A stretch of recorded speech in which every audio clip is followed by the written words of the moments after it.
Denmark میں پاکستان کے سفیر سید ذوالفقار نے دیامیر بھاشا ڈیم کے حوالے سے ویڈیو پیغام جاری کیا. آئیے آپ کو سنواتے ہیں. معزز پاکستانی خواتین و حضرات، السلام علیکم. میں ڈنمارک میں مقیم پاکستانی کمیونٹی کی توجہ ایک عام مسئلے کی طرف مبذول کرانا چاہتا ہوں. وہ ہے پاکستان میں بڑھتی ہوئی پانی کی قلت.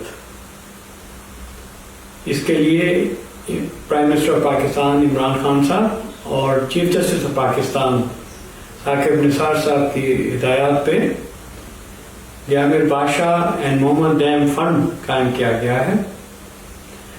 آپ حضرات سے اپیل ہے کہ اس میں بڑھ چڑھ کے حصہ لیں تاکہ ایک غیرت مند قوم کی حیثیت سے ہم اپنے مشکلات کا اپنے وسائل سے ازالہ کریں. اس کے لیے پاکستان ایمبیسی نے ایک اکاؤنٹ ڈنمارک کے بینک میں کھولا ہے.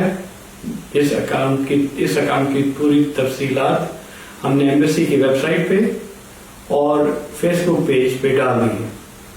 ایمبیسی نے اس کے لیے ایک فوکل پرسن بھی مقرر کیا ہے. ان کی کانٹیکٹ ڈیٹیلز بھی ہم نے ویب سائٹ پہ اور فیس بک پہ ڈال دی ہیں.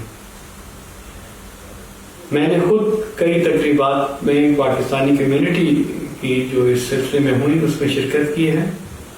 میرے کولیگز نے بھی شرکت کی ہے اور اب ہماری کمیونٹی میں اور ایونٹس ہو رہے ہیں جس سے کہ ہم سپورٹ کرتے ہیں. آپ حضرات سے اپیل ہے کہ اس کار خیر میں بڑھ چڑھ کے حصہ لیں. پاکستان پائندہ باد.